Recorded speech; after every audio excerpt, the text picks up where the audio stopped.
أشهد أن لا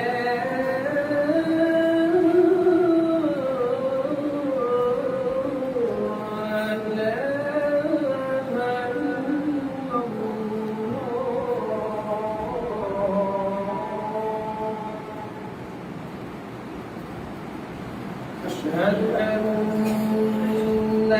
محمدًا رسول الله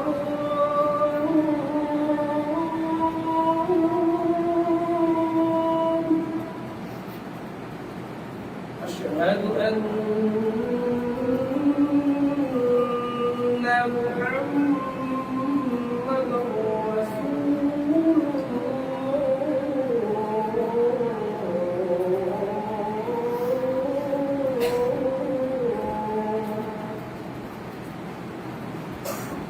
حي على الصلاة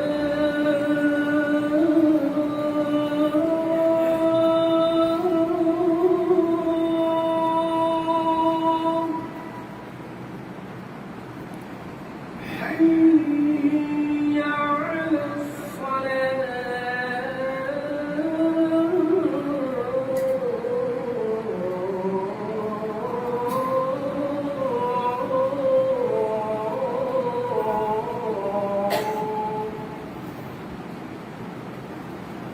حي على الفلاح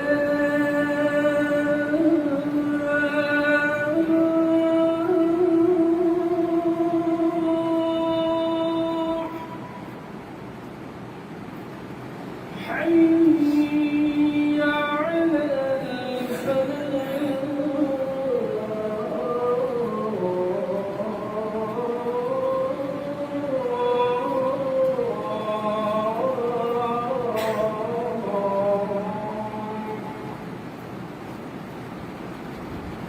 الله أكبر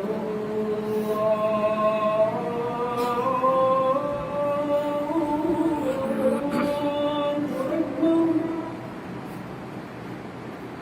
لا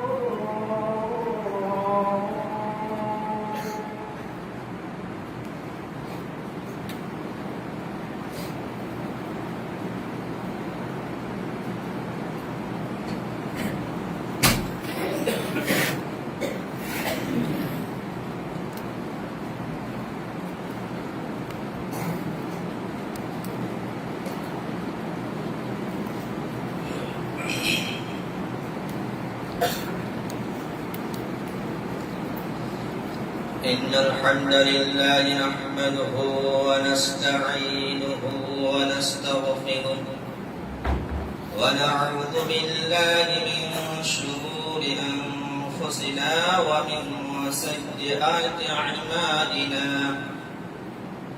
من يهده الله فلا مضل له ومن يضلل فلا هادي له وأشهد أن لا إله إلا الله وحده لا شريك له وأشهد أن محمدًا عبده ورسوله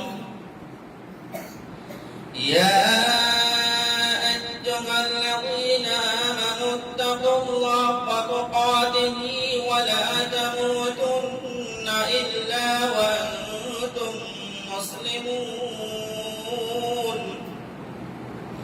يا أيها الناس اتقوا ربكم الذي خلقكم من نفس واحدة وخلق منها زوجها وبث منهما رجالا كثيرا ونساء واتقوا الله الذي تساءلون به والأرحام إن الله كان عليكم رقيبا يا أيها الذين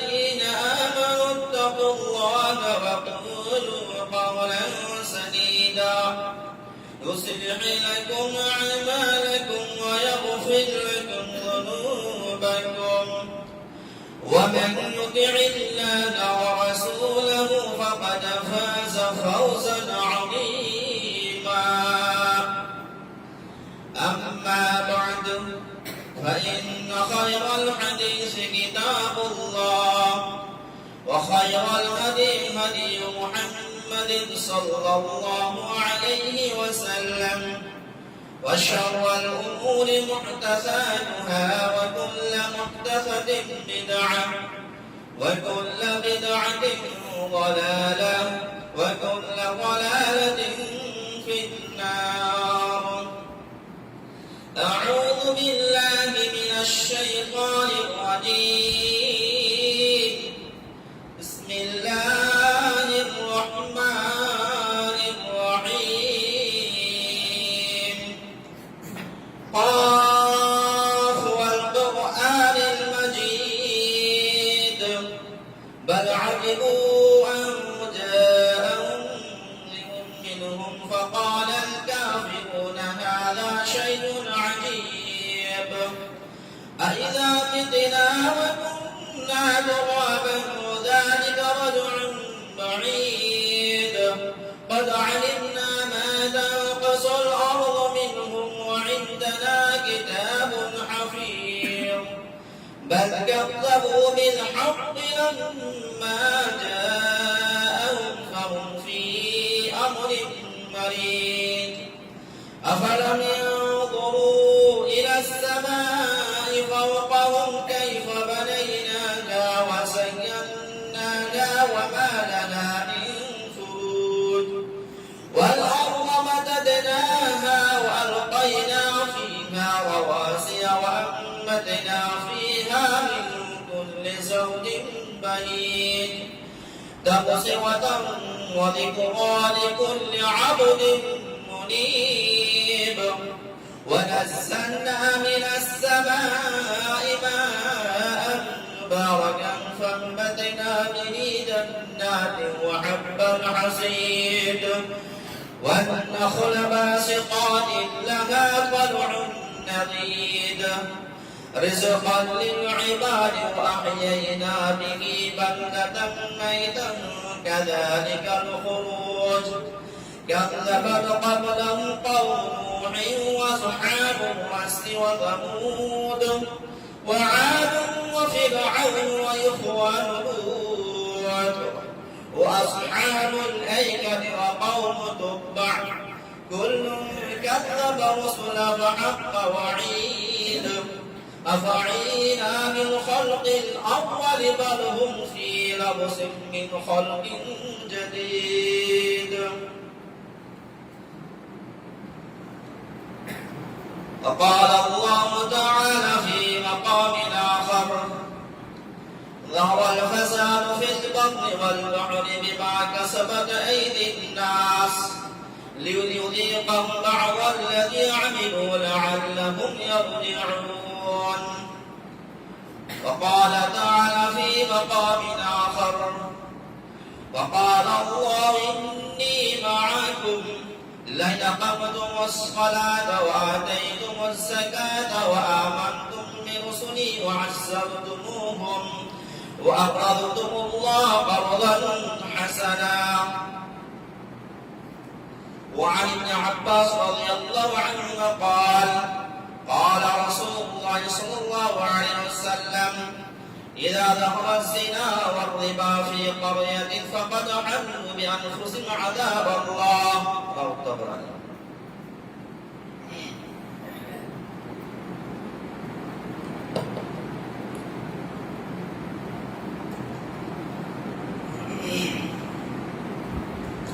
উপস্থিত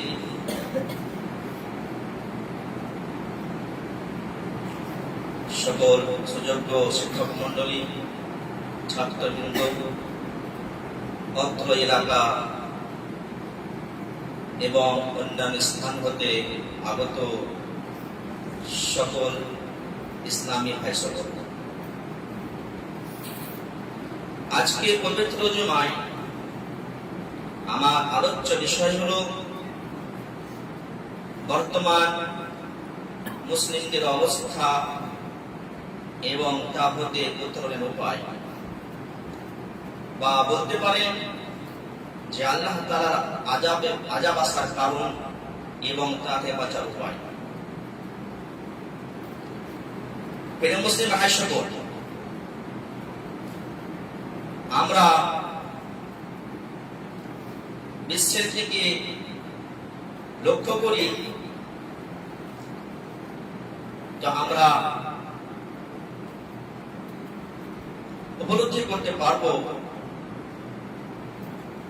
এবং আমরা সেটা আমরা জানছি, অবগত আছি, স্বচক্ষে দেখছি যে আজ বর্তমানে বিশ্বে মুসলিম অবস্থা কি শোচনীয়, এবং ভারতের মুসলমান এবং পশ্চিমবঙ্গের মুসলমানদের অবস্থা কি হয়েছে। আজ আমরা মুসলিম জাতি কোথায় দাঁড়িয়ে আছি? আজ আমরা মুসলিম জাতি এত পিছিয়ে কেন পড়েছি? আজ মুসলিম জাতি বিভিন্ন জায়গায় বিভিন্ন ভাবে অপদস্থ হচ্ছে, অপমানিত হচ্ছে, লাঞ্ছিত হচ্ছে, ঘৃণিত হচ্ছে, অপর জাতির পক্ষ থেকে অত্যাচারিত হচ্ছে, নিপীড়িত হচ্ছে, নির্যাতিত হচ্ছে। আজ মুসলিম জাতির মধ্যে নিরাপত্তা নাই, শান্তি নাই। আজ মুসলিম জাতির মধ্যে ভয় ভীতি কাজ করছে। বিশেষ করে ভারত এবং পশ্চিমবঙ্গ মুসলমানদের অবস্থা। তা আমাদের এই দুরবস্থা কেন? কারণ কি? আমরা যদি পূর্ব ইতিহাস দেখি, এক সময় মুসলিম জাতি সারা বিশ্বের মধ্যে সর্বশ্রেষ্ঠ জাতি ছিল। এই মুসলিম জাতি এক সময় বিশ্বে রাজত্ব করেছে, নেতৃত্ব দিয়েছে। এই মুসলিম জাতি এক সময় পৃথিবীতে শান্তির সাথে বসবাস করেছে, নিরাপত্তার সাথে বসবাস করেছে। এই মুসলিম জাতির নাম শুনলে অপর জাতি ভয়ে থরথরে কেঁপেছে। কিন্তু আজ মুসলিম জাতি সামনে বা মুসলিম জাতির প্রতি অপর জাতি অত্যাচারের পাহাড় চালাচ্ছে এবং বিভিন্ন হুমকি দিচ্ছে যে মুসলিম জাতিকে ভারত থেকে তাড়িয়ে দেব, এই হুমকি দিচ্ছে। তাদের এই করবো সেই করবো, বিভিন্ন রকম নানা রকম এই সাহসটা পাচ্ছে কেমন করে, কোথায়? এক সময় মুসলিম জাতি সারা বিশ্বে শ্রেষ্ঠ সাথে এবং সম্মানের সাথে বসবাস করেছে। মুসলিম ভাই সকল, এর একটাই মূল কারণ, যেটা আমরা কোরআন হাদিসের আলোকে আমরা মূল্যায়ন করব, শুনবো। একটাই কারণ, আজ আমরা ঈমান এবং আমল থেকে দূরে সরে গেছি, কোরআন এবং হাদিস থেকে দূরে সরে গেছি। আজ আমরা আল্লাহ তাআলার রাসূলের আনুগত্য থেকে দূরে সরে গেছি। আজ মুসলিম জাতির মধ্যে বিভিন্ন রকমের পাপ, অন্যায়, অত্যাচার, অবিচার, আত্মসাৎ, মিথ্যা, চুরি, ডাকাতি, অপচয়, অপব্যয়, নেশাদ্রব্য, জিনা, ব্যভিচার, গান, বাজনা, শিরক, বেদাত, নানা রকমের পাপ রমরমায় চলছে। এটা হচ্ছে মূল কারণ, অন্য কিছু নয়। যদি দেখেন যে বদরের যুদ্ধে, যে বদরের যুদ্ধ 2 হিজরিতে অনুষ্ঠিত হয়েছিল, সেই বদরের যুদ্ধে সাহাবীদের সংখ্যা কত ছিল? মাত্র 313 জন। আর কুরাইশদের বা কাফেরদের সংখ্যা ছিল কত? 1000। তার মুসলমানদের সদস্য 313 জন আর কাফেরদের সংখ্যা 1000, এবং তাদের অস্ত্র শস্ত্র অনেক ছিল, কিন্তু মুসলমানদের সেটা অস্ত্র ছিল না। তারপরেও বদর যুদ্ধে মুসলিম সাহাবায়ে কেরামরা জয়ী হচ্ছে। আল্লাহ তাআলা তার পক্ষ থেকে হাজার হাজার ফেরেশতাদের সাহায্য করছে। 1000 শত্রু 300 সাহাবীর কাছে তারা পরাজয় হলো। তার 70 জন শত্রু শহীদ নিহত হলো, হত্যা হলো, এবং 70 জন শত্রুকে সাহাবায়ে কেরাম বন্দী করলেন। উহুদের যুদ্ধে সাহাবীদের সংখ্যা কত লোক? প্রথমে 1000 ছিল, পথের মধ্যে 300 মুনাফিকরা পালিয়েছিল, 700 জন ছিল, এবং কাফেরদের সংখ্যা 3000 ছিল। কিছু ক্ষয়ক্ষতি হয়ে পড়ে, কিন্তু জয় কিন্তু সাহাবীদের হয়েছিল। তো বিষয় হলো যে আজ আমরা মূলত কোরআন এবং হাদিস থেকে দূরে সরে গেছি, আল্লাহ তার রাসূলকে ভুলে গেছি, আল্লাহর প্রতি আমাদের কোনো ভরসা নাই, কোনো ভয় নাই, যার ফলে আমাদের এই অবস্থা। প্রিয় মুসলমান, এই সময় আল্লাহ রাব্বুল আলামিন বিভিন্ন জায়গায় সমস্ত বিষয়গুলো থেকে বর্ণনা করেছে, যাতে করে মানুষ সতর্ক সাবধান হয়, মানুষ আল্লাহর প্রতি ফিরে আসে।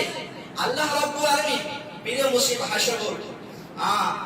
যে বিষয়টা হলো যে আল্লাহ তাআলা বিভিন্ন রকম যখনই মানুষ বিভিন্ন অন্যায় পাপে জর্জরিত হয়ে যায়, সীমালঙ্ঘন করে বসে, বাড়াবাড়ি করে, তখন আল্লাহ তাআলা বিভিন্ন রকমের শাস্তি দিয়ে পাঠান। কখনো ভূমিকম্প, কখনো অতিবৃষ্টি, কখনো অনাবৃষ্টি, কখনো মহামারী, কখনো শাসকদেরকে জালেম শাসকদেরকে চাপিয়ে দেওয়া, শত্রুদেরকে চাপিয়ে দেওয়া, এবং এই যে আপনার বর্তমানে গ্যাসের সংকট, জিনিসপত্রের দাম হঠাৎ বেড়ে যাওয়া, আপনার বায়ু দূষণ হওয়া, জমিনের গভীরে পানি দূষিত হওয়া, এবং অশান্তি এবং নিরাপত্তা বিভিন্ন শাস্তি থাকে। কেন? যখনই মানুষ একদম বাড়াবাড়ি করে বসে, যেমন ধরে পিতামাতার সামনে সন্তান যদি কোনো অন্যায় কাজ করে, তো পিতামাতা কি হয়? তৎক্ষণাৎ অসন্তুষ্ট হয়, দুঃখিত হয়, কিন্তু সঙ্গে সঙ্গে প্রতিশোধ নেন না। কিন্তু সন্তানের যে অন্যায় সীমা পেরিয়ে যায়, তখন কি হয়? পিতামাতা কঠোর হন এবং কিছু শাস্তি দেন। অনুরূপ আল্লাহ রাব্বুল আলামিন যখন মানুষ পাপ করে, অন্যায় করে, আল্লাহ তাআলা তখন সঙ্গে সঙ্গে শাস্তি দেন। কিন্তু যখন সীমা অতিক্রম করে যায়, সীমা ছাড়িয়ে যায়, তখন আল্লাহ তাআলা শাস্তি দিয়ে থাকেন। কেন? যাতে করে মানুষ সতর্ক হয়, সাবধান হয়, আল্লাহর পথে ফিরে আসে। ফিরে বসে ভাষা জায়গাটা আমরা আল্লাহ তাআলা কোরআনে এই সময় কি আমরা জানবো। আল্লাহ রাব্বুল আলামিন সূরা রাদের মধ্যে বলছে যে ইন্নাল্লাহা লা ইউগাইরু মা বিকাওমিন হাত্তা ইউগাইরু মা বিআনফুসিহিম। নিশ্চয় আল্লাহ তাআলা কোন জাতিকে অতক্ষণ পর্যন্ত পরিবর্তন করেন না, ধ্বংস করেন না, যতক্ষণ পর্যন্ত তারা নিজেদের অবস্থা পরিবর্তন করে নেই। অর্থাৎ যখনই মানুষ নিজের ঈমান, আমল, আচার আচরণকে পরিবর্তন করে নেয়, ঈমানের জায়গাতে কুফর অবলম্বন করে, তওহীদের জায়গাতে শিরককে অবলম্বন করে, সুন্নাতের জায়গাতে বিদআতকে অবলম্বন করে, নেকির জায়গাতে পাপকে জায়গা দেয়, তখনই আল্লাহ তাআলা সেই জাতিকে ধ্বংস করে পরিবর্তন করে। আল্লাহ কখনো নিজে পরিবর্তন করেন না, মানুষ পরিবর্তন হয়। নিজের আচার আচরণ, নিজের গুণাগুণ এবং সমস্ত পরিবর্তন মানুষ করে, তখন আল্লাহ তাকে শাস্তি দিয়ে ধ্বংস করে পরিবর্তন করে। সেটা আল্লাহ তাআলা সূরা আল-ফানের মধ্যে বলছেন, যালিকা বিআন্নাল্লাহ লাম ইয়াকুন মুগায়yiran নি'মাতান আন'আমা আলা কওমিন হাত্তা ইউগায়yiরু মা বিআনফুসিহিম। এটাই জন্য ভাই শাস্তির কারণ এই জন্য যে আল্লাহ তাআলা কোন জাতিকে কোন নিয়ামত, কোন সম্পদ, কোন দান করেন, সেই নিয়ামত আল্লাহ যতক্ষণ পর্যন্ত ধ্বংস করে পরিবর্তন করেন না, যতক্ষণ না তারা নিজেরা অবস্থা পরিবর্তন করে নেয়। অর্থাৎ যখনই মানুষ আল্লাহ নিয়ামত অস্বীকার করে, যখনই মানুষ আল্লাহ আদেশ এবং নিষেধ থেকে মুখ ফিরিয়ে নিয়ে নিজের আচার আচরণকে, ঈমান আমলকে পরিবর্তন করে, তখনই আল্লাহ তাআলা তাদের উপরে তার নিয়ামতের দরজাকে বন্ধ করে দেন। এক কথায় পাপের কারণে তার নিয়ামতকে ছিনিয়ে নেন। প্রিয় মুসলমান, তাহলে আমরা বুঝতে পারলাম যে পাপের কারণে আল্লাহর নিয়ামত, আল্লাহর অনুগ্রহ বন্ধ হয়ে যায়। এই পাপের কারণে আল্লাহ আমাদেরকে ধ্বংস করে পরিবর্তন করে। এটা মুসলিম ভাষা বল সেটাই নয়, আল্লাহ তাআলা সূরা আনফালের মধ্যে বলছেন কাদাবি আলি ফিরআউনা ওয়াল্লাযিনা ক্বাবলিহিম কাযযাবু বিআয়াতি রাব্বিহিম ফাআহলাকনাহুম বিযুনুবিহিম ওয়া আগরাকনা আলা ফিরআউনা ওয়া কুল্লুন কানু যালিমিন। আল্লাহ বলছেন যে ফিরআউনের বংশধর, তার সম্প্রদায় এবং এবং পূর্ববর্তী লোকেদের অভ্যাসে নেই, তাদের রবের প্রতিপালকের বিধানসমূহকে নিদর্শনসমূহকে মিথ্যা জ্ঞান করে ফলে আল্লাহ রাব্বুল আলামিন বলে ফাহলাকনাহুম বিযুনুবিহিম, আমি তাদের পাপের কারণে ধ্বংস করে দিয়েছি, তাদেরকে তাদের পাপের কারণে ফাহলাকনাহুম বিযুনুব মানে পাপ, তাদের পাপের কারণে ধ্বংস করে দিয়েছি। এবং আমি ফিরআউনের বংশধরকে তার জাতিকে সমুদ্রে ডুবিয়ে ধ্বংস করেছি। আর তারা সবাই ছিল অত্যাচারী ছিল। অর্থাৎ আল্লাহ এমনটা নয় যে আল্লাহ তাআলা ফিরআউনের সম্প্রদায়কে সমুদ্রে ডুবিয়ে ধ্বংস করে অত্যাচার করেছে, আল্লাহ তাআলা এমনটা নয়, বরং তারা নিজেরা নিজেদের অত্যাচার করেছিল। যেহেতু আল্লাহ তাআলা বলেছে আমা রাব্বুকা বিযাল্লামিল আবিদ, আর তোমার প্রতিপালক তার বান্দার প্রতি অত্যাচার করেন না। প্রিয় মুসলিম ভাইরা বলবো, তো আমরা জানলাম যে পাপের কারণে আল্লাহ রাব্বুল আলামিন ফিরআউনের জাতিকে ধ্বংস করেছে। এবং আমরা জানি যে আল্লাহ রাব্বুল কোরআন মাজিদে বড় বড় 6টি জাতিকে তাদের সীমালঙ্ঘনের কারণে, তাদের অবহেলার কারণে, তাদের পাপের কারণে আল্লাহ তাআলা বিভিন্ন ভাবে ধ্বংস করেছেন। সেটা আল্লাহ রাব্বুল উল্লেখ করেছেন, যা বনু ইসরাঈলের কওমে হুদ, কওমে আদ, কওমে সামুদ, কওমে ফিরআউন এবং আরো অন্যান্য আল্লাহ তাআলা বিভিন্ন ভাবে যখনই তারা সীমালঙ্ঘন করেছে আল্লাহ বিভিন্ন ভাবে ধ্বংস করে দিয়েছে। নূহ সাহেবের জাতি আল্লাহ তাআলা ফিরআউন দিয়ে ধ্বংস করেছেন। আর সম্প্রদায়কে সামসামসাতে বিকট শব্দ দিয়ে আওয়াজ দিয়ে ঝড় তুফান দিয়ে ধ্বংস করেছে। আল্লাহ বিস্তারিতভাবে কোরআনে বলেছেন, কেন? যখন তারা আল্লাহকে অস্বীকার করেছে, নবীকে অস্বীকার করেছে, সীমালঙ্ঘন করেছে, বাড়াবাড়ি করেছে, তারা বিভিন্ন রাস্তা মানে তারা এত শক্তিশালী ছিল, কেননা মানে চোখে পলকে তারা নিশ্চিত করে দিয়েছে। আল্লাহ রাব্বুল আলামিন সূরার মধ্যে বলছেন ظهر الفساد في البر والبحر ما كسبت أيدي الناس ليذيق بعض الذي عملوا لعلهم يرجعون।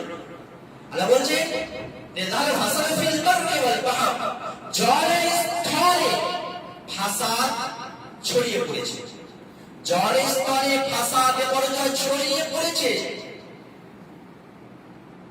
বিমা কাসাবাত আইদিন নাস, মানুষের কৃতকর্মের জন্য, যেন তাদেরকে তাদের কোন আমলের কোন পাপের শাস্তি আসাদন করা হয় এবং যেন আল্লাহর পথে ফিরে আসে। কি বুঝতে হবে? এটা ফাসাদ। আল্লাহ বললেন জলের স্থলে ফাসাদ বিপর্যয় ছড়িয়ে পড়েছে।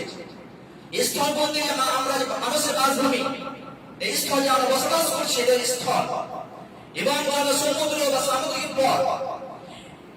আর ফাসাদ বলতে আল্লাহ তাআলার পক্ষ থেকে যে সমস্ত আযাব, শাস্তি, বিপদ, আপদ, মুসিবত যা কিছু এসে থাকে, যার কারণে মানুষের নিরাপত্তা নষ্ট হয়, মানুষের শান্তি নষ্ট হয়, মানুষের শান্তিময় জীবনযাত্রা ব্যাহত হয়, মানুষের জীবন যাপন করতে অসুবিধা হয়, সে সমস্ত বিষয়। অর্থাৎ কোন ব্যক্তি এই পৃথিবীতে কোন অন্যায় করলো, আল্লাহ তাআলার রাসূলের কোন অবহেলা করলো, সে কি ফাসাদ সৃষ্টি করলো।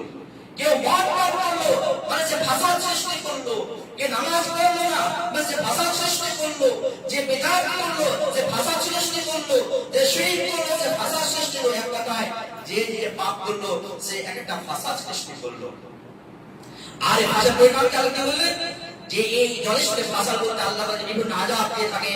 যে বললাম এখন একটু পূর্বে ভূমিকম্প, অতিবৃষ্টি, অনাবৃষ্টি এবং জালেম শাসককে চাপিয়ে দেওয়া, যেমন আজকের বর্তমানে জালেম শাসকের দ্বারাই আজ মুসলিম জাতি নিপীড়িত হচ্ছে, অত্যাচারিত হচ্ছে, আর মানুষের নিরাপত্তা হারিয়ে গেছে, শান্তি হারিয়ে গেছে, মানুষের মধ্যে ভয় ভীতি কাজ করছে।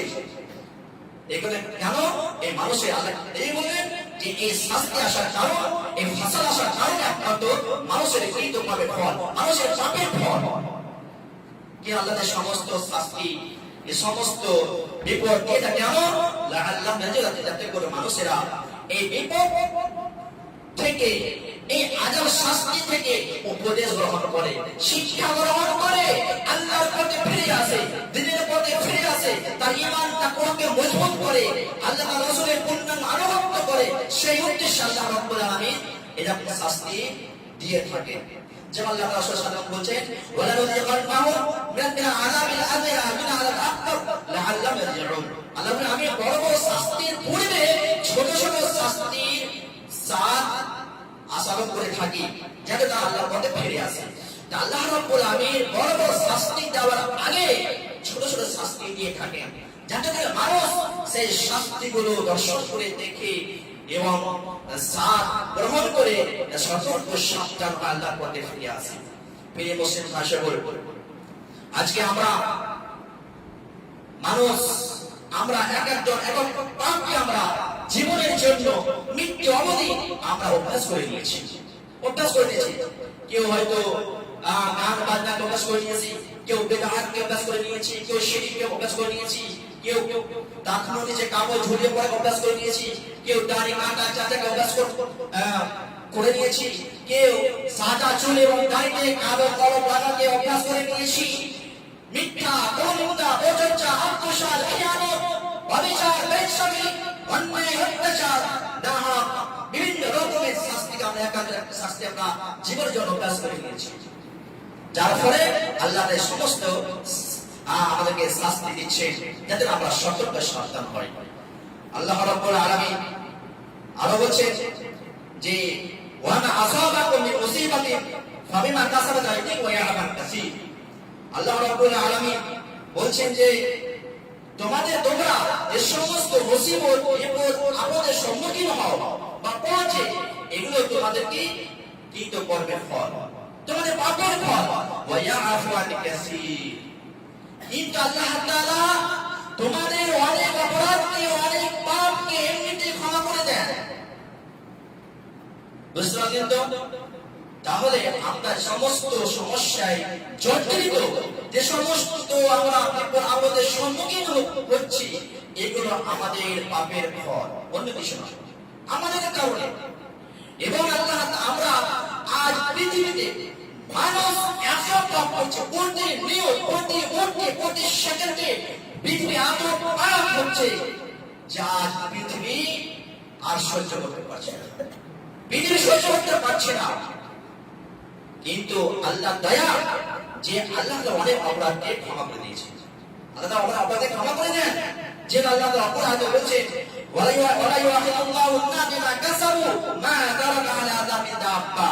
আল্লাহ যদি মানুষকে তাদের পাপের কারণে পাকড়াও করতে, তাহলে এই পৃথিবী একটা জিতকে ছাড়তেন না, হারিতেন না। যারা পাপের কারণে মানুষকে পাকড়াও করতেন, শাস্তি দিতেন, পৃথিবীতে কোনো জিতকে ছাড়তেন না। কিন্তু আল্লাহ তাআলা অনেক সময় অনেক অপরাধকে ক্ষমা করে দেন।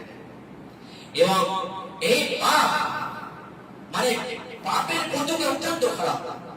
বিষয়টা হলো যে কোনো কাজের, যে কোনো কর্মের প্রতিক্রিয়া রয়েছে।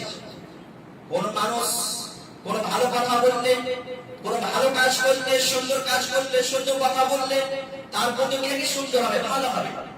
যেমনই মন্দ কথা বললে, মন্দ কাজ করলে, খারাপ কাজ করলে, তার প্রতিক্রিয়া খারাপ হবে, তার প্রতিক্রিয়া খারাপ হবে। সেই নবী সাল্লাল্লাহু আলাইহি ওয়াসাল্লাম হাদিসে বলছেন যে ইদা রাসূলুল্লাহ বলছেন যে আল আব্দুল ফাজিল ইদা মাতা ইয়াসতারু মিনহু আল ইবাদু ওয়াল বিলাদু ওয়াশ শাজার তারাক্কু। যখন একজন পাপী ব্যক্তি মারা যায়, যদি একজন পাপী ব্যক্তি মারা যায়, তখন তার হতে সকল মানুষ, সকল জীবজন্তু, গাছপালা, পশু পক্ষী সবাই স্বস্তি লাভ করে, আরাম অনুভব করে। কি আরাম অনুভব করে? একজন পাপী ব্যক্তি মারা গেলে তাহলে মানুষ, জীবজন্তু, পশু সবাই কি হয়, স্বস্তি লাভ করে, আরাম অনুভব করে। তাহলে পাপের প্রতিক্রিয়া অত্যন্ত খারাপ, তার ফলাফল অত্যন্ত খারাপ, পাপের প্রভাব অত্যন্ত খারাপ। আর এই পাপের প্রভাবে, এই পাপের প্রতিক্রিয়ায় কি হচ্ছে, আজ পৃথিবী মানুষের জনজীবন, মানুষের যাত্রা জীবন ব্যাহত ঘটছে এবং শান্তি ও নিরাপত্তা নষ্ট হচ্ছে।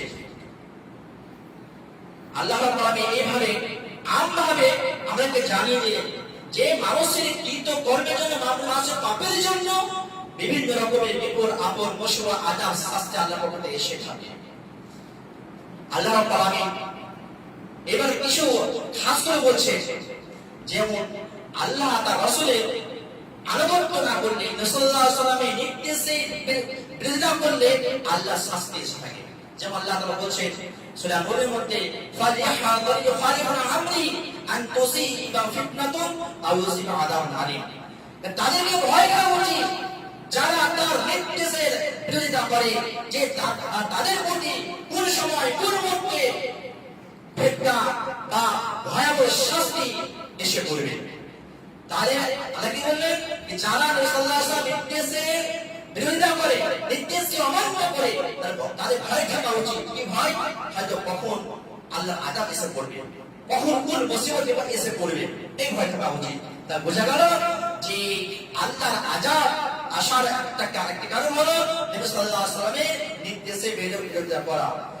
এবং এই বিষয়ে আল্লাহ তাআলা অনেক কথাই বলেছেন। যেমন আল্লাহ তাআলা সূরা বাকারার মধ্যে বলেছেন, যার আয়াতের অর্থ হলো যে আমরা তোমাদেরকে একটা কিতাব দান দিলাম, যে তোমরা কিতাবের কিছু অংশকে মানছো আর কিছু অংশকে অস্বীকার করছো।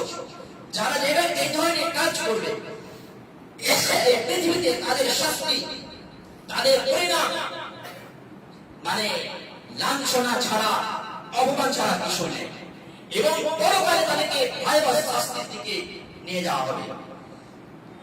তাহলে আল্লাহ কি বললেন, যে তোমরা যারা কোরআন মাজিদে বা আসমানি গ্রন্থের কিছু অংশকে মানছো আর কিছু অংশকে অমান্য করছো, তার পরিণাম কি? এই পৃথিবীতে কি হবে?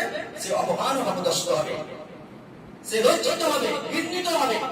কিন্তু আজ দেখুন, মূল্যায়ন করুন, আজ আমরা কোরআন মাজিদে কত করে মানছি, তার আদেশ নিষেধ কত আমরা মেনে চলছি।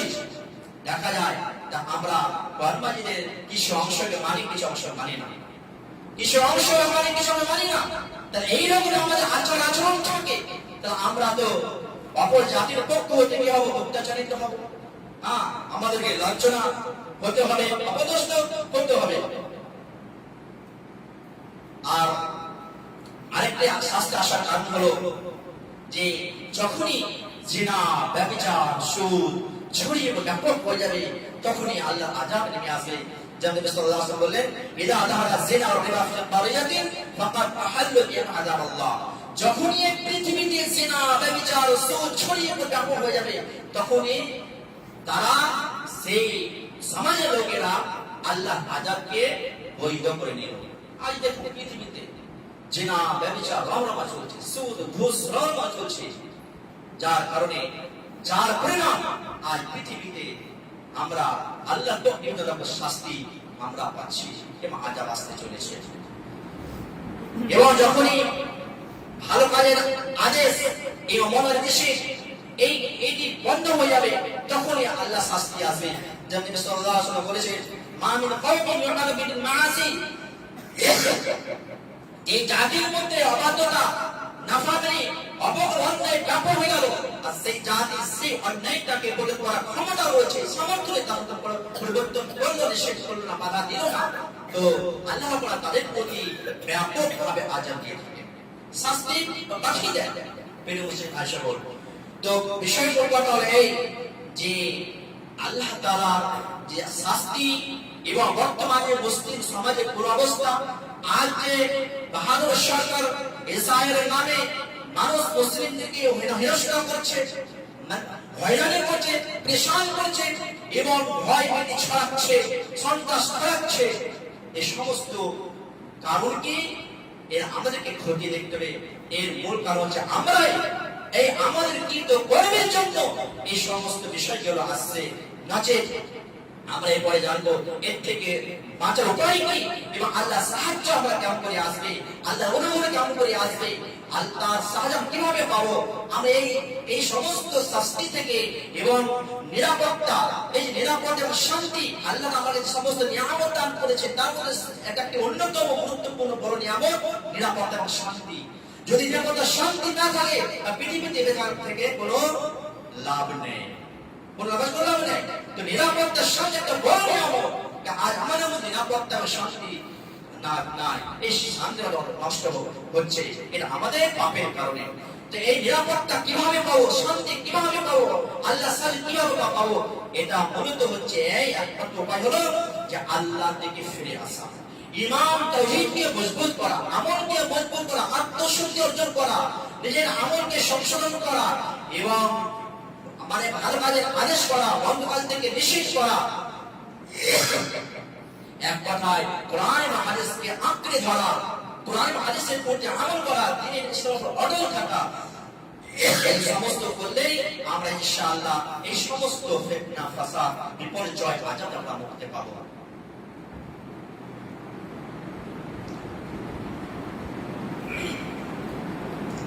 প্রিয় মুসলিম ভাষা বলতে আল্লাহ রাব্বুল মাজিদে বিভিন্ন আয়াতে ওয়াদা করেছেন এবং আমাদের জানিয়েছেন যে আল্লাহ তাআলা মুমিনদেরকে সাহায্য করবেন, মুমিনদেরকে শত্রুর হাত থেকে রক্ষা করবেন, মুমিনদের প্রতি দয়া করবেন, মুমিনদেরকে নিরাপত্তা দান করবেন, মুমিনদেরকে শান্তি দান করবেন।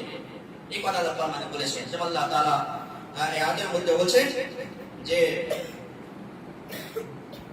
وقال الله إني معكم لئن أقمتم الصلاة وآتيتم الزكاة وآمنتم برسلي। আল্লাহ বলে وقال الله, আল্লাহ বলছে ইন্নী মাআকুম, আমি তোমাদের সঙ্গে রয়েছি, আমি সঙ্গে রয়েছি। কি শর্ত কি? লাইন আকামতুমুস সালাতা ওয়া আতাইতুমুজ যাকাতা ওয়া আমানতুম বিরসুলি, যদি তোমরা সালাত নিয়মিতভাবে প্রতিষ্ঠা করো, যাকাত প্রদান করো, আমার রাসূলদেরকে বিশ্বাস করো, তাদেরকে সম্মান করো, তাহলে আমি তোমাদের সঙ্গে রয়েছি। শুধু তাই নয়, তোমাদের পাপ রাশিকে ক্ষমা করব, তোমাদেরকে জান্নাত দান করব। এই মুসলিম ভাই সকল তাহলে কি বললেন? তোমরা যদি সালাত 5 ওয়াক্তের সালাত আদায় করো, যাকাত সঠিকভাবে আদায় করো, আমার রাসূলকে বিশ্বাস করো এবং আল্লাহ তাআলার উত্তম নিরাপত্তা দান আল্লাহ করে দান করো, তাহলে আমি তোমাদের সঙ্গে রয়েছি, তোমাদেরকে বিপদে উদ্ধার করব, তোমাদেরকে সাহায্য সহায়তা করব, তোমাদেরকে শত্রুর হাতে ঠেলে দেব না। শুধু তাই নয়, আল্লাহ রাব্বুল আলামিন আরো বলছেন যে ইয়া আইয়ুহাল্লাযীনা আমানু ইন তানসুরুল্লাহ ইয়ানসুরকুম ওয়া ইউসাব্বিত আকদামাকুম। রাসূল মুহাম্মদ বলছেন, হে বান্দারা, যদি তোমরা আল্লাহ তাআলাকে সাহায্য করো, আল্লাহ তোমাদের সাহায্য করবে। আল্লাহ কি বলেন? হে বান্দা, তোমরা যদি আল্লাহ তাআলাকে সাহায্য করো, আল্লাহ তোমাদের সাহায্য করবে।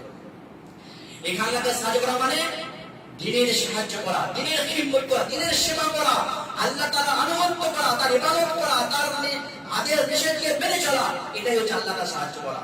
তা আমরা যদি আল্লাহ তাআলাকে মেনে চলি, তার আনুগত্য করি, তার ইবাদত করি, তার দ্বীনের খিদমত করি, সেবা করি, আল্লাহ অবশ্যই আমাদের সাহায্য করবে। কিন্তু আজ আমরা না আমাদের মধ্যে সঠিকভাবে নামাজ আছে, না যাকাত আছে, না আল্লাহর দ্বীনের খিদমত আছে, না আল্লাহর আনুগত্য আছে, আল্লাহর হুকুমকে মেনে চলছি, যার ফলে আমাদের উপর আল্লাহ সাহায্য আসছে না। শুধু তাই নয়, আল্লাহ রাব্বুল আলামিন আরো বলছেন যে ইন্নাল্লাহা ইউদাফি'ুল লাযীনা আমানু, নিশ্চয় আল্লাহ তাআলা মুমিনদেরকে শত্রুর হাত থেকে রক্ষা করবে, মুমিনদেরকে শত্রুর হাত থেকে রক্ষা করবে। আজ আমরা মুসলিম জাতি আল্লাহ তাআলা আমাদেরকে হাতে রক্ষা করছে না, তার কারণ কি? রাসূলের যে পাপের কারণে। শুধু তাই নয়, আল্লাহ আরো বলছেন ওয়া ইন্নাল ইজ্জাতু ওয়া লিরাসূলিল মুমিনিন, সম্মান মর্যাদা একমাত্র আল্লাহর জন্য, রাসূলের জন্য, আর মুমিনদের জন্য প্রদর্শিত হচ্ছে, লাঞ্ছিত অপমানিত হচ্ছে। আল্লাহ তাআলা বলছেন ওয়া কানা হাক্কান আলাইনা নাসরুল মুমিনিন। আল্লাহ নিজেই বলছেন ওয়া কানা হাক্কান আলাইনা নাসরুল মুমিনিন, আমার দায়িত্ব, আমার কর্তব্য হলো মুমিনদের সাহায্য করা। আমার দায়িত্ব, কর্তব্য মুমিনদের সাহায্য করা। তাহলে আমরা প্রকৃত মুমিন হই, সত্যিকারী অর্থে মুমিন হই, আল্লাহ নিজেই বলছে যে আমার দায়িত্ব ওটা মুমিনদের সাহায্য করা। আর আমরা এত ভয়াবহ অবস্থা জীবন যাপন করছি, অশান্তির সাথে সাথে আল্লাহ আমাদের সাহায্য করছে না। একমাত্র কারণ আজ আমরা ঈমান থেকে দূরে সরে গেছি, কোরআন হাদিস থেকে সরে গেছি। আজ আমরা প্রকৃত মুমিন, আমার ঈমান মধ্যে দুর্বলতা রয়েছে। আজ আমরা ঈমানের শক্তি, আমরা ঈমানের শক্তিকে হারিয়ে ফেলেছি, যার ফলে আমাদের কোন আল্লাহ সাহায্য নেমে আসছে না। সুতরাং আল্লাহ বলছে ইন্না লানাসু রাসূলানা ওয়াল্লাযিনা আমানু ফিল হায়াতিদ দুনিয়া, আমি অবশ্যই রাসূলদেরকে ও মুমিনদেরকে সাহায্য করব এই পৃথিবীতে। আল্লাহ বলছে এই পৃথিবীতে সাহায্য করব। সুতরাং আল্লাহ তাআলা বলছেন ওয়ালা তাহিনু ওয়ালা তাহজানু ওয়া আনতুমুল আ'লাউনা ইন কুনতুম মুমিনিন। ওয়ালা তাহিনু, তোমরা হীনবল হয়ো না, তোমরা ভীতু হয়ো না, তোমরা হতাশ হয়ো না, দুঃখিত হয়ো না, চিন্তিত হয়ো না, তোমরাই বিজয়ী হবে, তোমরা উচ্চ স্থান লাভ করবে, তোমরাই মানে উন্নত থেকে উন্নত মর্যাদায় আসীন হবে। ইন কুনতুম মুমিনিন, যে তোমরা মুমিন হও, যে তোমরা প্রকৃত অর্থে মুমিন হও, তোমরাই বিজয়ী হবে। তাহলে আল্লাহ কি বললেন, তোমাদের ভয় করার দরকার নেই, তোমরা ভয় করবে না, চিন্তা করবে না, কোনো হতাশ হবে না, তোমরাই উচ্চ স্থান লাভ করে বিজয়ী হবে। শর্ত কি, তোমরা যদি প্রকৃত মুমিন হতে হবে। এবার আল্লাহ রাব্বুল আলামিন আরো বলছে ওয়া আল্লাহুল লাযিনা আমানু মিনকুম ওয়াল্লাযিনা ওয়া আমিলুস সালিহাত লা ইস্তাখলিফান্না ফিল হায়াতি ফিল আরদি।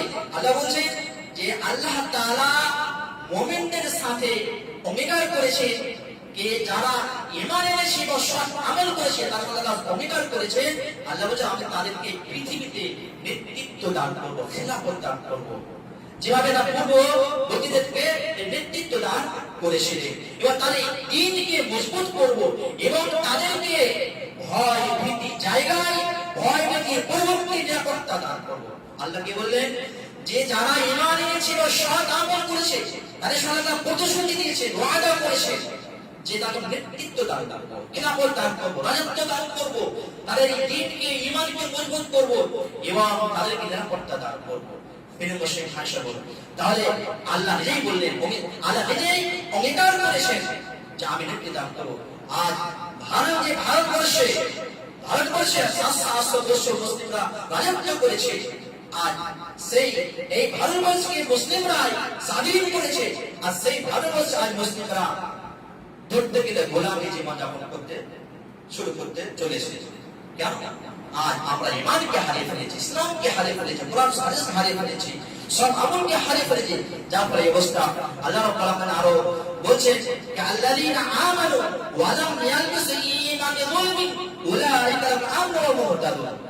আল্লাযীনা আমানু ওয়া লাম ইয়ালবিসু ঈমানাহুম বিযুলমিন, আমরা ইয়াকে বারবার শুনেছি, যারা ঈমান আনলো আর তাদের ঈমানকে জুলমের সাথে মিশ্রিত করলো না, জুলমকে তাদের শিরক মিশ্রিত করলো না, আল্লাহ বলেন লাহুমুল আমনু, তাদের জন্য রয়েছে নিরাপত্তা। এবং তারাই হলো নিরাপত্তা প্রাপ্ত, তোরা সৎপথ পাবে। যারা ঈমান এনেছে, ঈমানের সাথে শিরককে মিশ্রিত করেনি, তাদের জন্য নিরাপত্তা রয়েছে আল্লাহ বললেন। কিন্তু আজ আমরা আমাদের ঈমানকে শিরক থেকে, বিদআত থেকে, পাপ থেকে, অন্যায় থেকে, অবিচার থেকে পরিষ্কার পরিচ্ছন্ন মুক্ত পবিত্র রাখতে পারিনি। যার ফলে আজ আমাদের নিরাপত্তা হারিয়ে গেছে, আমাদের নিরাপত্তা হারিয়ে গেছে। প্রিয় মুসলিম ভাই বোন, তো বলা বাহুল্য এই যে আজকে যে মুসলিমদের দুরবস্থা, করুণ অবস্থা, শোচনীয় অবস্থা, এটা থেকে আমাদেরকে শিক্ষা নিতে হবে।